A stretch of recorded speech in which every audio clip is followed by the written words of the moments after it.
మర్నాడు ఉదయం టిఫిన్ తిని గీత ఇంటికి వెళ్ళింది మనోజ్ఞ. ఆమె వెళ్లేసరికి గీత బట్టలు సబ్బు బయట ఉతికి ఆరవేస్తోంది. ఇదేమిటే పొద్దుటే ఇలా చెప్పా పెట్టకుండా బుడిపడ్డావు? ఏదైనా విశేషం ఉందా? గీత అంది. ఏ విశేషం ఉంటే కానీ ఉదయమే రాకూడదా? అయినా నువ్వేమిటి ఉషోదయాన్నే ఈ అవతారం ఎత్తావు? ప్రతి ఆదివారం ఇలా ఈ అవతారం ఎత్తడం నాకు అలవాటే. మళ్లీ వారం వరకు ఖాళీ ఉండదని అందరి బట్టలు ఈరోజే ఉతికి ఆరేస్తాను. ఈ పని తర్వాత చూసుకుంటాలే గాని పద గదిలో కూర్చుందా. గీత చేతులు కడుక్కుని వంటగదిలోకి వెళ్ళి వాళ్ళ అమ్మతో 2 కప్పులు టీ తయారు చేయమని చెప్పి మనోజ్ఞను లోపలికి గదిలోకి లాక్కుపోయింది. గదిలోకి వెళ్ళాక ఇప్పుడు చెప్పవే, నువ్వు దాచుకున్న విశేషం ఏమిటో అంది. గీత అలా తన ముఖంలోని భావాలు చదివినట్లు చెప్పటం చూసి ఉడుక్కుంటూ, ఏదో విశేషం దాచుకున్నట్టు నా ముఖం మీద రాసిందా చిరుకోపంతో అంది మనోజ్ఞ. కోపగించకుడియా, నీ కళ్ళు చూసి నీ మనసు చదవగలను. నీ అందమైన కళ్ళు ఎన్నెన్నో విషయాలు చెప్తాయి తెలుసా పరిహాసంగా అంది గీత. మనోజ్ఞ నిన్న ఉదయం దగ్గర నుండి జరిగింది మొదలుకుని శ్రీకాంత్ వచ్చి వెళ్లే వరకు జరిగిన సంఘటనలు వివరిస్తుంటే గీత ఆసక్తిగా ఆద్యంతం విన్నది. ఇంతకీ అతగాడెలా ఉన్నాడే?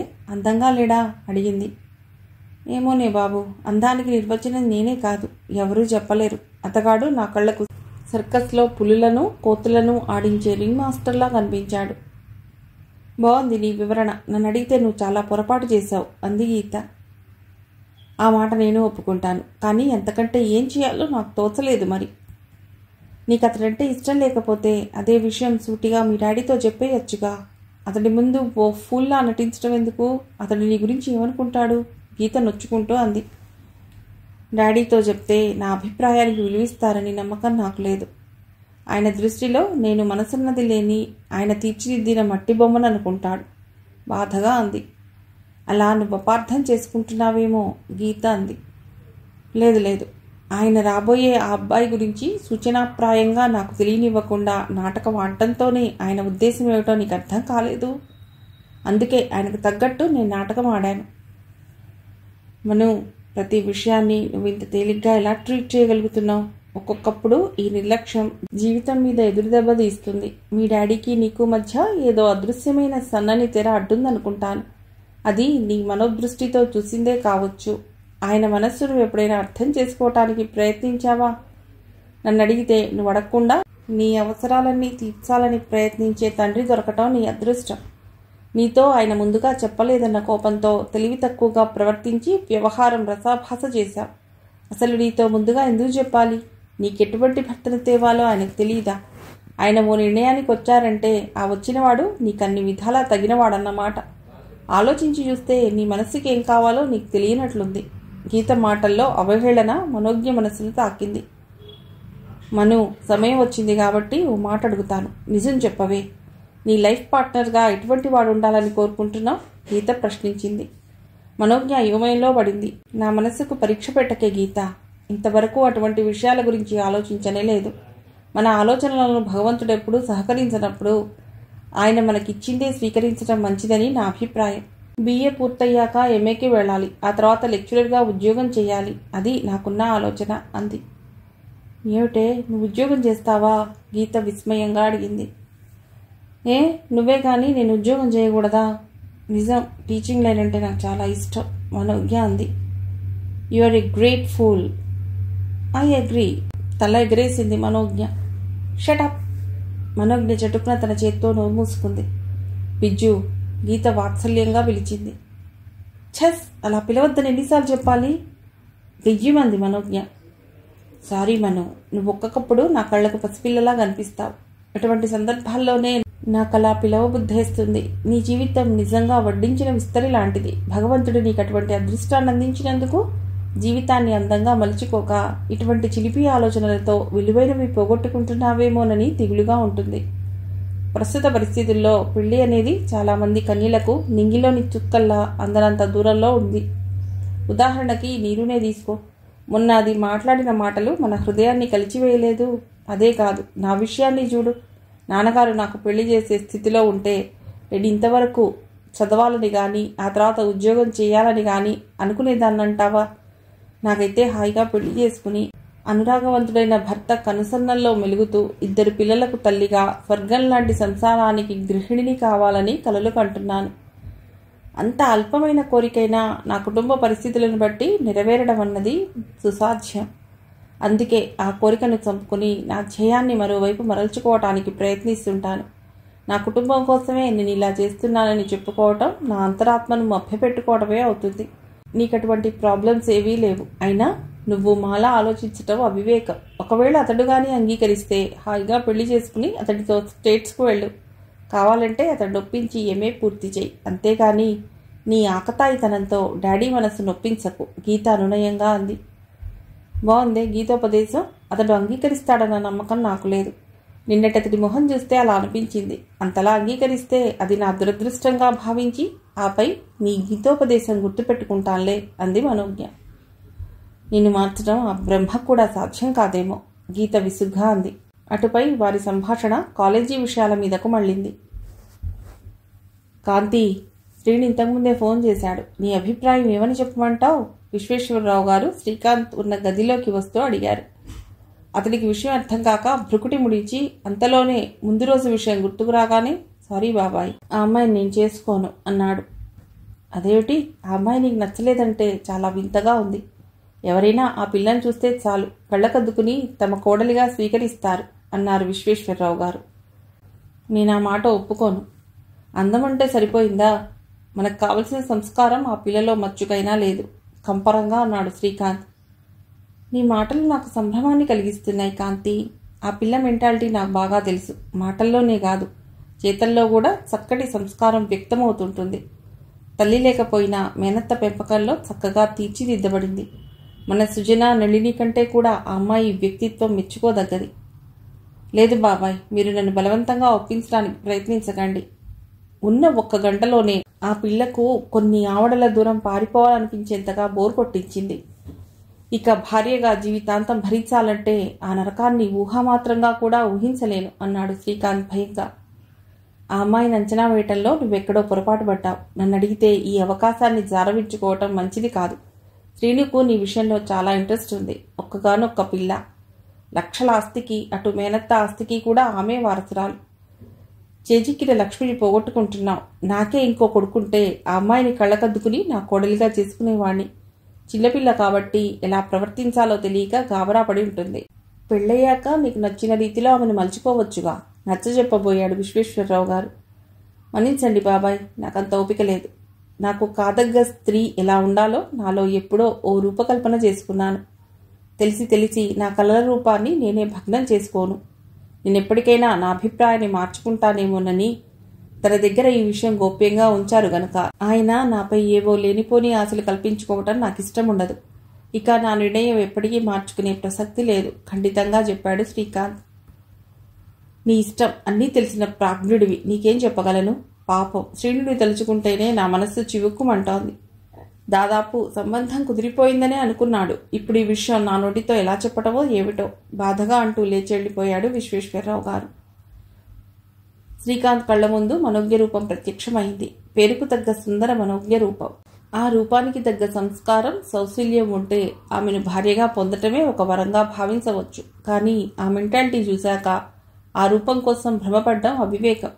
పాపం, ఆమెను పొందే ఆ దురదృష్టవంతుడెవరో మనసులో క్షణకాలం అనుకున్నాడు. విశ్వేశ్వరరావు గారు ఫోన్లో చెప్పిన విషయం వింటూనే శ్రీనివాసరావు గారు షాక్ తిన్నారు. మా బిజ్జు అతడికి నచ్చలేదా? ఆశ్చర్యంగా ఉందే, విస్మయపడ్డారు. ఎందుకు ఇష్టం లేదో కారణం ఏదైనా చెప్పాడా? ఏమిటి, ఇప్పట్లో పెళ్లి చేసుకునే ఆలోచనను డ్రాప్ చేసుకుంటున్నాడా? నేను నమ్మను. అసలేం జరిగిందో నీకు వివరంగా చెప్పే ఉంటాడు. నువ్వు నాతో చెప్పటానికి సందేహిస్తున్నావు, అవునా? నిష్ఠురంగా అన్నారు శ్రీనివాసరావు గారు. పోనీ నేనేం బాధపడటం లేదు. ఇప్పుడే అమ్మాయికి కళ్యాణ ఘడి రాలేదనుకుంటాను నిట్టూరుస్తూ అన్నారు శ్రీనివాసరావు గారు. పోనీ నన్ను సారొచ్చి అబ్బాయితో విపులంగా మాట్లాడమంటావా? ఏదో ఆశ మిణుకుమంటుండగా శ్రీనివాసరావు గారు అడిగారు. అయితే వద్దులే, మన మధ్య ఉన్న స్నేహాన్ని పురస్కరించుకుని మీ అన్నగారితో వియ్యమందడం అంటే మన మధ్య కూడా బంధం పటిష్టమవుతుందని ఆశించాను. మనం అనుకున్నవన్నీ జరగవు అన్నారు నిర్లిప్తంగా శ్రీనివాసరావు గారు. అలాగే, ఫోన్ పెట్టేస్తాను. శ్రీనివాసరావు గారు రిసీవర్ హుక్ మీదుంచి కిటికీ దగ్గరగా వెళ్లి నిలబడి బయట తోటలోకి చూస్తున్నారు. తను తలపెట్టినదేది జరగకపోవడం అన్నదే లేదు. ఏ విషయంలోనూ తన జీవితంలో ఓటమన్నది ఎరగడు. కానీ ఈ విషయం ఇలా ఎందుకు జరిగింది? ఈ ఆస్తి, తన పేరు ప్రతిష్టలు, బిజ్జు అందం ఇవేవి అతన్ని ఆకర్షించలేకపోయాయంటే వింతగా ఉంది. ఎక్కడో ఏదో లోపం జరిగింది. ఏమిటది? ఎలా జరిగింది? ఆలోచనలతో వేగిపోయాడు. అన్నయ్య, టీ తెమ్మన్నావుగా? సావిత్రమ్మ వెనక నుంచి పిలిచింది. అక్కడ పెట్టి వెళ్ళు, వెనుదిరక్కుండానే చెప్పారు. అన్నగారి ప్రవర్తన సావిత్రికి వింతగా అనిపించింది. ఆయన చెప్పినట్టు వెళ్ళిపోకుండా దగ్గరగా వెళ్ళింది. అన్నయ్య, అలా ఉన్నావే, ఏం జరిగింది? ఆందోళనగా అడిగింది. బాగానే ఉన్నాను సావిత్రి, ఏమీ జరగలేదు. అనవసరంగా కంగారు పడకు. నేను నమ్మనన్నయ్య, ఏదో జరిగే ఉంటుంది. నాతో చెప్పవు? నీకు నేను, నాకు నువ్వు తప్ప కష్టసుఖాలు పంచుకోవటానికి మనకెవరున్నారు? చెప్పన్నయ్యా, ఆత్మీయంగా అడిగింది. ఏం లేదమ్మా, మన బిజ్జుని ఆ అబ్బాయి కాదన్నట్ట. అందుకు బాధపడుతున్నావా? ఇంత చిన్న విషయానికి మనస్సు వికలం చేసుకుంటున్నావంటే నాకు వింతగా ఉంది. అసలు నువ్వు నా అన్నవేనా? సాబి బాధగా అన్నారు శ్రీనివాసరావు గారు. లేకపోతే ఏమిటన్నయ్యా, మనం ఎన్నో అనుకుంటాం, అనుకున్నవన్నీ జరగాలనుందా? అయినా వివాహాలు భగవాన్ నిర్ణయాలని నీకు తెలుసుగా. వాళ్ళిద్దరికీ రాసి పెట్టలేదు. బిజ్జుని చేసుకునే అదృష్టం ఆ దురదృష్టవంతుడికి లేదని సరిపెట్టుకో. అంతేకాని ఏదో విలువైంది పోగొట్టుకున్నట్టు అలా మదనపట్టం వివేకమైన పని కాదు, మందలిస్తూ అంది. ఆ మాటలతో ఆయన కాస్త తేలికపడ్డారు. టీ కప్ అందుకుని తాగి ఖాళీ కప్పు సావిత్రి చేతికిచ్చారు. సావిత్రమ్మ కిందకు వెళ్ళగానే మనోజ్ఞ గదికే నేరుగా వెళ్ళింది. బిజ్జు, ఏం చేస్తున్నావు? నోట్స్ రాస్తున్నాను ఆంటీ. పెన్ను మడిచి పుస్తకం మీద పెట్టి కుర్చీలో వెనక్కి వాలింది. బిజ్జు, ఓ విషయం అడుగుతాను, నిజం చెప్తావా? ఆంటీ, ఎప్పుడైనా నీతో అబద్ధం చెప్పానా? ఏమో, అది నీకే తెలియాలి. ఈ విషయంలో మాత్రం నిజం చెప్పి తీరాలి. అలాగే, అడిగేమిటో. నిన్న ఆ అబ్బాయి నువ్వు ఒంటరిగా కూర్చున్నప్పుడు మీరిద్దరూ ఏం మాట్లాడుకున్నారు? అతడేం అడిగాడు, నువ్వేం చెప్పావు? జరిగిందేమిటో దాచకుండా నిజం చెప్పు. చెప్తాను ఆంటీ, కానీ డాడీతో చెప్పవుగా? జాలిగా అడిగింది మనోజ్ఞ. నేనలా మాటివ్వను. నీకు ముందరి కాళ్లకు బంధం వేయటం బాగా తెలుసు. చెప్పు, ఏం జరిగింది? సావిత్రమ్మ ముఖం కోపంతో జేవరించింది. మనోజ్ఞ చిన్నపోయిన ముఖంతో జరిగిందంతా నెమ్మదిగా బయటపెట్టింది. అంతా విన్నాక సావిత్రమ్మలో కోపం కట్టలు తెంచుకుంది. ఓసి పాపిస్త్రీదానా, ఎంత పని చేశావు? నువ్వు చేసిన నిర్వాకానికి ఆ కన్న తండ్రి మనస్సు ఎంత గాయపడిందో వెళ్ళి చూడు. తల్లి లేని పిల్లవని గారాబం చేసిన కొద్దీ నీ ప్రవర్తన హద్దులు మీరుతోంది. నీకిక బుద్ధి రాదు. నేనేదో ఉద్ధరించాలని కలలుగానే కన్న తండ్రిని పెరివాణి చేశావు కదా. నీకెలా ఉంటే అలాగే జరుగుతుంది. ఇక నీ విషయంలో కల్పించుకోవద్దని అన్నయ్యతో చెప్తాను అంటూ సావిత్రమ్మ విస బయటకెళ్ళిపోయింది. ఎదురుచూడని ఈ తిరస్కృతికి మనోజ్ఞం రాన్పడిపోయింది. ఏనాడూ పల్లెత్తు మాటలని మేనత్త నోటి వెంట అన్ని మాటలు భరించే దుస్సహం అనిపించింది. ఏనాడు కంటతడి పెట్టని మనోజ్ఞ వెక్కి ఏడ్చింది. ఏడ్చి పడక మీద వాలి నిద్రలోకి జారింది. కోపంలో మనోజ్ఞను తిట్టిందే గాని సావిత్రమ్మ మనస్సులో లేదు. వెళ్ళి మనోజ్ఞ ఏం చేస్తుందో చూడాలని ఉన్నా ఏదో అహం అడ్డుపడింది. ఏడయ్యాక మల్లమ్మ, బిజ్జుని భోజనానికి రమ్మను పురమాయించింది. మల్లమ్మ మనోజ్ఞ గదికి వెళ్ళి చూసి తిరిగొచ్చి, బిజ్జమ్మ ఏలగానే ఏళ్ళ తొంగున్నారండి చెప్పింది. నిద్రపోయిందా? లేపలేకపోయావా? అమ్మో, ఆయమ్మ కోపం ఎక్కువ, నాను లేపను అంటూ మల్లమ్మ వెళ్ళిపోయింది. సావిత్రమ్మకు మనోజ్ఞ గదికి వెళ్ళి పిలవాలనిపించలేదు. తను కూడా అన్నం తినకుండా ఓ గ్లాసుడు మజ్జిగ తాగి ఓ గ్లాసు నిండా పాలు కలిపి మనోజ్ఞ గదిలో టేబుల్ మీద పెట్టి మూత ఉంచి తన గదిలోకి వెళ్ళి పడుకుంది. ఉదయం తాను నిద్రలేచి వచ్చిన సావిత్రమ్మ చూసి చూడనట్టు పలకరించకుండా వెళ్ళిపోతుంటే మనోజ్ఞ మనస్సు చివుక్కుమంది. సావిత్రమ్మ దగ్గరికి వెళ్ళి అమ్మా అని పిలిచింది. ఆ పిలుపు వింటే చాలు సావిత్రమ్మ నిలువునా కరిగిపోతుంది. ఆమె బింకం ఆమెకు తెలియకుండానే సడలిపోతుంది. ముక్తసరిగా అంది. సారీ ఆంటీ, ఇంకెప్పుడు ఇలా చేయను. సావిత్రమ్మ మౌనంగా విని ఊరుకుంది. సారీ చెప్పాగా, నాతో మాట్లాడవు? వెళ్ళు, రాత్రి కూడా భోజనం చేయలేదు. వెళ్ళి మొహం కడుక్కుని స్నానం చేసిరా, నీకోసం ఇడ్లీ చేస్తున్నాను.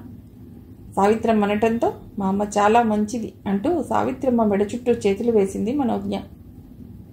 ఇక నీ నటన చాలించు, సావిత్రమ్మ బింకం సడలనివ్వకుండా అంది. మనోజ్ఞ నవ్వుకుంటూ బ్రష్ తీసుకుని బాత్రూంకి వెళ్ళింది. టిఫిన్ చేసేటప్పుడు తండ్రి మొహం ప్రసన్నంగా కనిపించడంతో ఆంటీ ఈ విషయం తండ్రితో చెప్పలేదని గ్రహించిన ఆమె గుండెలు తేలికబడ్డాయి. టిఫిన్ తిన్నాక సావిత్రి, మధ్యాహ్నం నాకు భోజనానికి రావటానికి కుదరదు, నాకోసం ఎదురు చూడక నువ్వు ఫోన్ చేసేయి అన్నారు చెల్లితో. పోనీ ఈశ్వరరావుని ఇంటికి పంపించు, భోజనం క్యారియర్లో పెట్టి ఆఫీసు పంపిస్తాను అంది సావిత్రమ్మ. వద్దులే, నేను ఆఫీస్లో ఉంటానో ఉండను చెప్పలేను. విశ్వేశ్వరరావు నేను కలిసి మరో కొత్త యూనిట్ స్టార్ట్ చేయాలనుకుంటున్నట్టు మొన్న చెప్పాగా, ఆ విషయం గురించి మాట్లాడటానికి వెళ్ళాలి. ఇప్పటికే బిజినెస్ గొడవలతో ఊపిరి సలపని పనులతో సతమతమవుతున్నావు, ఇంకా ఎందుకు ఈ యాతన చెప్పు. ఇంకో యూనిట్ స్టార్ట్ చేస్తే నువ్వు అసలు ఇంటికైనా వస్తావా నిష్ఠురంగా అంది సావిత్రమ్మ. నీకు తెలీదు సావిత్రి, నాకు ఊపిరి తిరగకుండా పని చేయటంతోనే ఆత్మతృప్తి ప్రశాంతత లభిస్తాయి. అయినా ఏవో లాభాలు ఆర్జించాలని కాదు ఈ యూనిట్ స్టార్ట్ చేస్తున్నది. 10 మంది నిరాధారులకు ఆధారం కల్పించడమే దీని ముఖ్యోద్దేశం.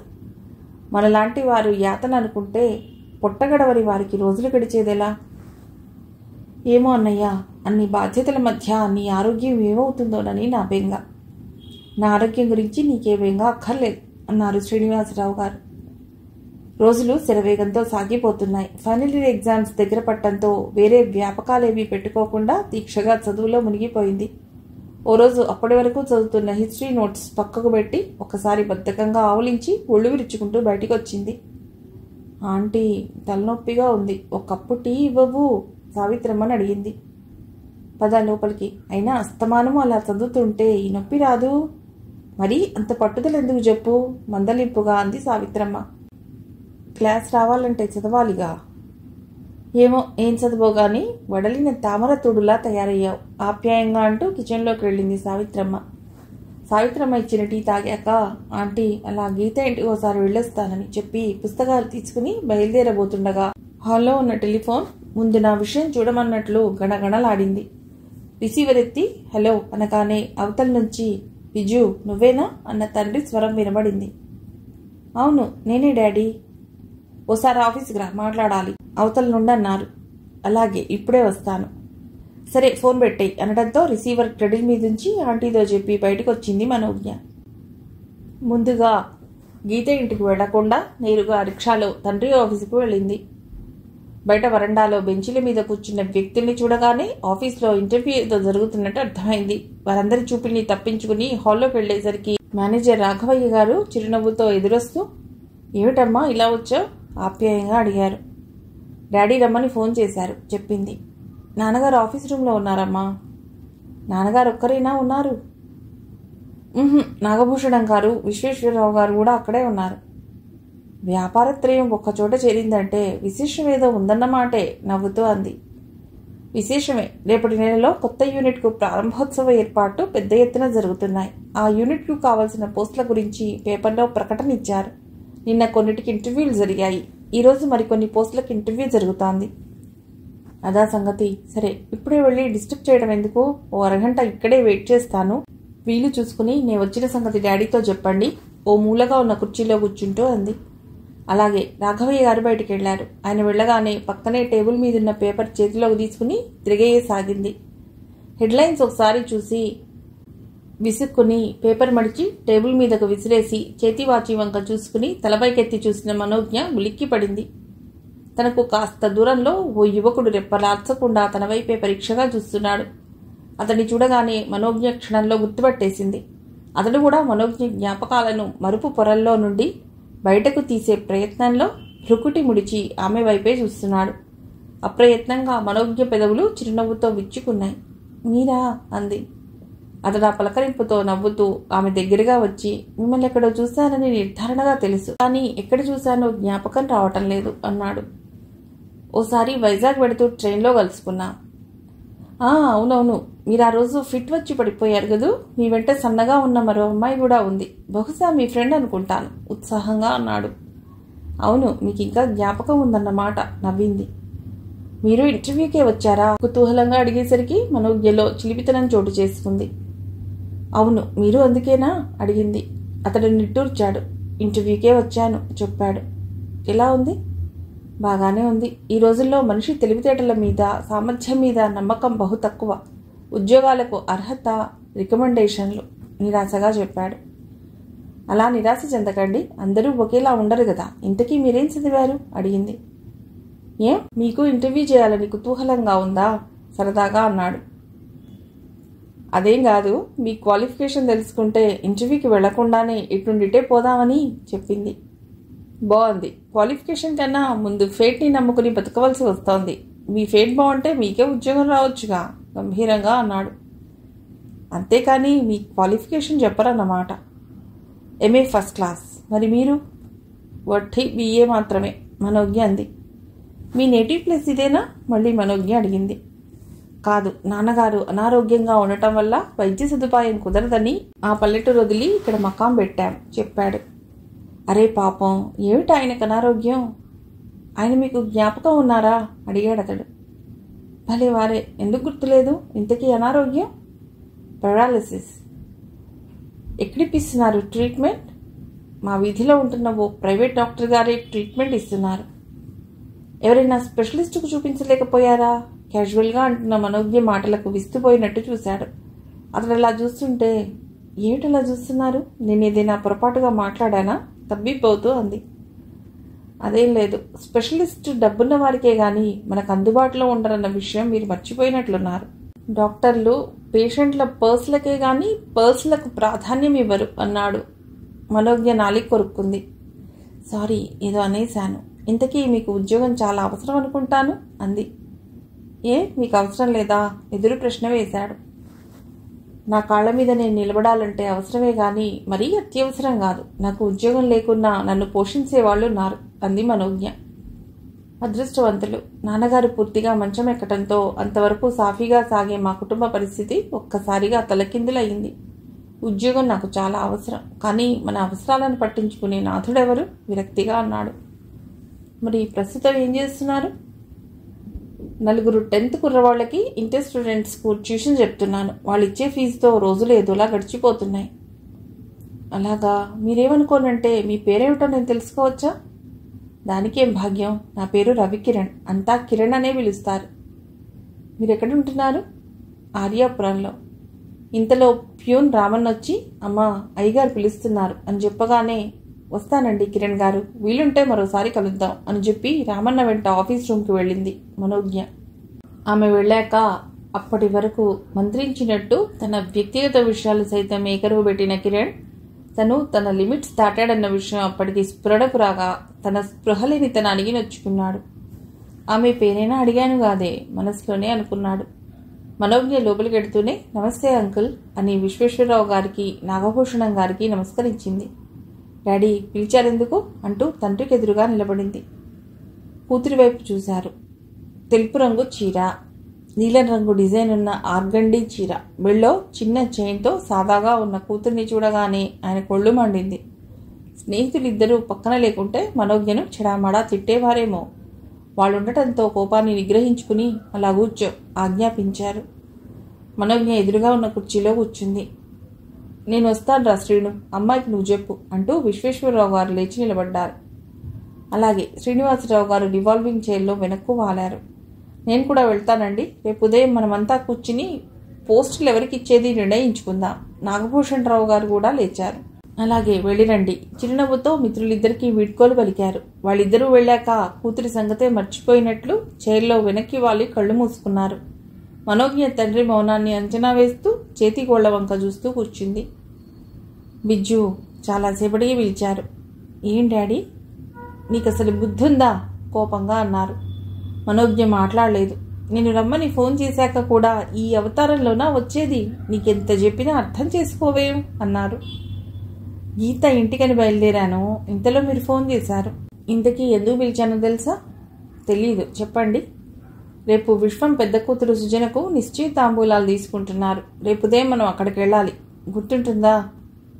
ఉంటుందన్నట్టు తలూపింది. తండ్రి తననంత తేలిగ్గా వదిలేయటం మనోజ్ఞతో రిలీఫ్గా అనిపించింది. విషయం చెప్పి మళ్లీ కాగితాల్లో తలదూర్చిన తండ్రిని డాడీ అని పిలిచింది. ఏమిటన్నట్టు కూతురి వైపు చూశారు.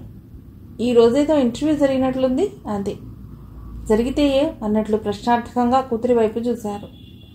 నాది సాహసం అనుకోకుంటే ఓ మాట. ఏమిటో చెప్పు బిజ్జు. పెన్ను మడిచి కూతురి చెప్పింది వినటానికి సిద్ధమయ్యారు. మీరు ఇవ్వబోయే ఉద్యోగాలకు అభ్యర్థులను వారి తెలివితేటలను సామర్థ్యాన్ని బట్టి ఎంపిక చేస్తారా, రికమెండేషన్ల మీద ఆధారపడతారా అడిగింది. నీకెందుకు వచ్చిందా సందేహం? ఇది ప్రైవేట్ ఫర్మ్. ఇక్కడ తెలివితేటలకు నిజాయితీకే గుర్తింపు ఉంటుంది. ఉత్తర దక్షిణాలకు రెంటికి చోటు లేదు. Thank you. అటువంటి అవకాశమే ఉంటే నేను వ్యక్తిని రికమెండ్ చేయాలనుకుంటున్నాను అంది. ఎవరా వ్యక్తి? ఉత్కంఠగా అడిగారు. Ravikiran MA first class. అతన్ని కూడా మీరు ఇంటర్వ్యూ చేశారు. రవికిరణ్ను దృష్టిపథంలోకి తెచ్చుకుంటూ అతడెవరు నీకెలా తెలుసు? భ్రుకుటి ముడిచి అడిగారు. ఒకసారి అనుకోకుండా అతడు ట్రైన్లో పరిచయం అయ్యాడు. ట్రైన్లోనా? ఎలా? విస్మయంగా అడిగారు. గీతతో వైజాగ్ పెళ్లికి వెళ్ళాను. మీకు జ్ఞాపకం ఉందా? అప్పుడే అతడితో పరిచయం ఏర్పడింది. అది ఎలా జరిగిందంటే చెప్పబోతూ సందేహంగా ఆగి తండ్రి మొహంలోకి చూసింది.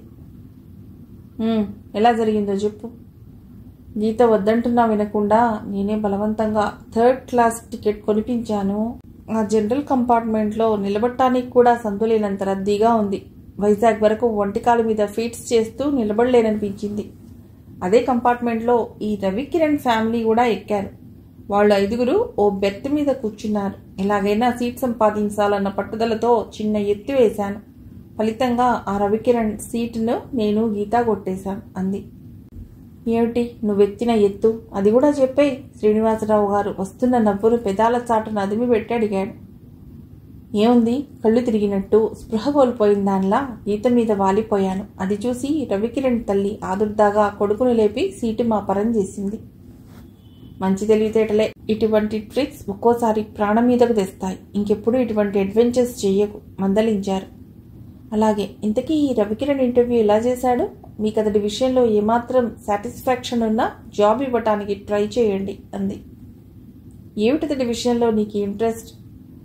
నథింగ్. ఇంతకుముందే మీ పిలుపు కోసం వెయిట్ చేస్తూ హాల్లో కూర్చున్నాను. అతడు ఆఫీస్ రూమ్లో నుండి బయటికి వస్తూ నన్ను చూసి క్షణంలో గుర్తుపట్టి పలుకరించాడు. నేను సాదాగా కనిపించడంతో తనలా నేను ఇంటర్వ్యూకి వచ్చాననుకున్నాడు. నేను అతడి అభిప్రాయాన్ని కాదనలేదు. మాటల్లో అతడి ఫ్యామిలీ అఫైర్స్ ఎంతో బాధపడుతూ చెప్పాడు. అది విన్నాక అతడికి వీలుంటే హెల్ప్ చేయాలనిపించింది. మీకు అతడి విషయంలో ఏమాత్రం అవకాశం ఉన్నా జాబ్ ఇవ్వండి. ఇటువంటి వారికిస్తే మీరే ఆశయంతో ఈ యూనిట్ స్టార్ట్ చేశారో ఆ ఆశయం కూడా ఫలిస్తుంది. నేను నీకు మాట ఇవ్వలేను బిజ్జు. స్వతంత్రించి నేనొక్కడనే నిర్ణయం తీసుకోవటం మంచిది కాదు. మిగిలిన 2 అభిప్రాయం కూడా సమీకరించి అప్పుడు ఏదైనా అవకాశం ఉంటే నీ సిఫార్సు గుర్తుపెట్టుకుంటాలే అన్నాడు. థ్యాంక్ యూ డాడీ సంతోషంగా అంది. Not at all. అన్నట్టు రేపు విశ్వేశ్వరరావు గారింటికి మర్చిపోకు. నీ ఇష్టం లేకపోయినా కొన్ని పనులు ఈ డాడీ కోసం చేయాలి. అలాగే. వచ్చే నెలలో కొత్త యూనిట్కు ప్రారంభోత్సవం ఉందిగా. ఎవరు చెప్పారు? మన మేనేజర్ గారు. అవును, ప్రారంభోత్సవం అర్జెంటుగా చేయాలని విశ్వ పట్టుబడుతున్నాడు. వాడికి ఆ నాగభూషణం వత్తాసు. 2 కలిసి నా ప్రాణాలు తీశారు. రేపు నెలలో మంత్రి గారిది ఇటువైపు టూర్ ఉండటంతో పనిలో పనిగా ఆయన్ను ఆహ్వానించి ఆయన చేత ప్రారంభోత్సవం చేయించాలని 2 కన్ఫర్మ్ చేశారు. ఇక తప్పేదేముంది? పేరు సరిగ్గా గుర్తులేదు కానీ ప్రఖ్యాత నాట్యతారట. ఆమె డాన్స్ ప్రోగ్రాం కూడా ఉంది. అప్పుడే ఇన్విటేషన్స్ కూడా తయారైపోయాయి. మనోజ్ఞ మౌనంగా వింది. శ్రీనివాసరావు గారు కుర్చీ నుండి లేస్తూ పదబిజ్జు నేను ఇంటి వరకు డ్రాప్ చేసి నేను ఇలా క్లబ్కు వెడతాను అన్నారు. మీరు వెళ్ళండి డాడీ, నేను గీత ఇంటికని బయలుదేరాను. నేను రిక్షాలో వెళ్ళిపోతాను చెప్పి తండ్రి వెంటే బయటకు నడిచింది మనోజ్ఞ. పై సంఘటన జరిగిన వారం రోజులకు ఓ రోజు బ్రేక్ఫాస్ట్ తీసుకుంటుండగా శ్రీనివాసరావు గారు, విజు చెప్పడం మర్చిపోయాను, నీ ట్రైన్ ఫ్రెండ్ రవికిరణ్ను మా ఆఫీస్లో అపాయింట్ చేశాను. 3 రోజుల కిందటే వచ్చి జాయిన్ అయ్యాడు చెప్పాడు కూతురుతో. Thank you daddy. అతడి తరపున మీకు నేను కృతజ్ఞతలు తెలుపుకుంటున్నాను. ఆ పని అతడు జాయిన్ అయిన రోజునే చేశాడు. నేనే అతడిని వారించి నీకు జాబ్ ఇవ్వమని నన్ను ప్రోత్సహించిన ఓ అజ్ఞాత వ్యక్తి ఉన్నారు, వారికి నీ కృతజ్ఞతలు తెలుపుకో అన్నాను. అప్పుడు అతడు ఆ అజ్ఞాత వ్యక్తి అడ్రస్ చెప్పమని రిక్వెస్ట్ చేశాడు. అంటే నా విషయం అతడితో చెప్పేశారా? లేదులే, వారి అనుమతి తీసుకుని అడ్రస్ ఇస్తానులే అని తప్పించుకున్నాను. మంచి పని చేశారు నవ్వేస్తూ అంది. అదే రోజు సాయంత్రం గీత ఇంటికి వెళ్లి వస్తుండగా స్టేడియం రోడ్లో రవికిరణ్ కనిపించాడు. ముందు మనోజ్ఞ అతన్ని గమనించలేదు. చకచకా నడిచి వెళుతుంటే ఏమండి ఏమండి మిమ్మల్నే పిలుస్తూ వెనకాలే వచ్చాడు. అప్పుడు వెనుతిరిగి చూసి, మీరా ఇలా ఎక్కడి నుంచి వస్తున్నారు? ప్రఫుల్ల వదనంతో అడిగింది మనోజ్ఞ. ఆఫీస్ నుంచి ఇంటికి వెళుతున్నాను. ఆఫీసా? నుదురు చిట్లించింది ఏమీ ఎరగనట్టు. ఓ మీకు తెలియదు కదూ, ఆ రోజు ఇంటర్వ్యూలో మనం కలుసుకున్నాం కదా, ఆ ఆఫీస్లోనే నాకు క్లర్క్గా జాబ్ వచ్చింది చెప్పాడు. హార్టీ కంగ్రాచ్యులేషన్స్ అభినందించింది. థ్యాంక్ యూ అంటూ మనోజ్ఞ పక్కనే నడవసాగాడు. మొత్తానికి మీరు సంపాదన పరులయ్యారు. మరి మాకు పార్టీ ఎప్పుడిస్తారు? అప్పుడే ఎక్కడండి, ఇంకా మొదటి జీతం అన్నా అందుకోలేదుగా. సరే, మీ మొదటి జీతం అందే వరకు నా పార్టీ వాయిదా వేస్తాను. కిరణ్, మీరు భలే గడుసువారు అన్నాడు. గడుస్తున్నాం, అప్పుడే మీరేం చూశారబ్బా? మనోజ్ఞ ఫన్నీగా అంది. ఎంత గడుసువారు కాకుంటే నా విషయాలన్నీ అడిగి తెలుసుకున్నారు. మీ గురించి ఒక్క మాటైనా చెప్పారా? కనీసం పేరైనా అడిగి తెలుసుకొని నేనెంత ఫూల్ని. ఓస్, అదే కదా, నా పేరు సీత. నేను BA చదివానన్న సంగతి మీకు తెలుసు. ప్రకాష్ నగర్లో నా నివాసం. చాలా వివరాలు చిలిపిగా అంది మనోజ్ఞ. భలే వారే. ఇంతకీ మీ నాన్నగారు ఏం చేస్తారో చెప్పలేదు? మీలాగానే ఓ చిరుద్యోగి. అమ్మ నా చిన్నతనంలోనే పోయింది. నాన్నగారే నన్ను పెంచారు. చూడండి సీతగారు, ఈ సందులోనే మేముంటున్నాం. అభ్యంతరం లేకపోతే ఓసారి మా ఇంటికి రండి ఆహ్వానించాడు కిరణ్. మీరుంటున్నది ఆర్యాపురంలో అన్నారుగా. ఈ రోడ్డు వైపు ఎప్పుడు మకాం మార్చారు? నేను జాయిన్ అయిన మర్నాడే ఇక్కడికి మకాం మార్చాం. ఆర్యాపురం అంటే ఆఫీస్కి చాలా దూరంలో ఉంది. కాస్త దగ్గరగా ఉంటుంది కదా అని ఇక్కడికి వచ్చేసాం. ఈ సందులోనే అన్నారుగా. మరో రోజు వీలు చూసుకుని వస్తాలండి. ఇప్పటికే ఆలస్యమైంది. ఈరోజు నన్ను పోనివ్వండి. మీ ఇష్టం. మొన్న మీరు కనిపించినట్టు మా అమ్మగారితో చెప్పాను. ఆమెకు మీరు బాగా గుర్తుండిపోయారు. మీ ఆరోగ్యం ఇప్పుడు ఎలా ఉందో అడిగి తెలుసుకోనందుకు నన్ను మందలించారు. ఇప్పుడు ఇలా మళ్ళీ కనిపించారని చెప్తే మళ్ళీ అదే ప్రశ్న వేయించుకుని చివాట్లు తినటం నాకు ఇష్టం లేదు. కాబట్టి మీ ఆరోగ్యం ఎలా ఉందో చెప్పి వెళ్ళండి. నాకు తెలియకుండా నా ఆరోగ్యానికి ఏమొచ్చిందబ్బా? మనోజ్ఞ బుగ్గన వేలేసుకుని ఆలోచనకు పోవటం చూసి, మీరు మర్చిపోయారల్లే ఉంది. మీకు తరచూ ఫిట్స్ వస్తాయని మీ ఫ్రెండ్ చెప్పారుగా అనడంతో అప్పుడు గుర్తొచ్చింది. మనోజ్ఞకు తెరలుగా నవ్వాలనిపించిన సభ్యత కాదని బలవంతంగా ఆ కోరికను నెట్టి, ఇప్పుడు బాగానే ఉందని మీ అమ్మగారి అభిమానానికి కృతజ్ఞరాలినని చెప్పండి. మరొస్తాను. వీడ్కోలు తీసుకుని కలహంసలా నడిచెళ్ళింది. వెనక నుండి రెప్ప వాల్సకుండా ఆమె వైపే చూస్తూ నిలబడ్డాడు రవికిరణ్. ఆమెని చూస్తే చాలు ఎదలో చిరుగంటల సవ్వడి వినిపిస్తుంది. ఆమె మాటల్లో వీణాతంత్రులు రవళించి మధురనాదం వినిపిస్తుంది. మదిలో భావాలు కడలి తరంగాల్లా ఎగిసెగిసి పడతాయి. ఆమె శాపవసాన ఈ భూమి మీద పుట్టిన దేవత అయి ఉంటుంది. ఆ అందాలను వర్ణించటం ఏ కవి హృదయానికి సాధ్యపడదేమో మనసులోనే అనుకుని ఇంటిపై పడుగులేశాడు. మిగిలిన కథ తర్వాతి భాగంలో.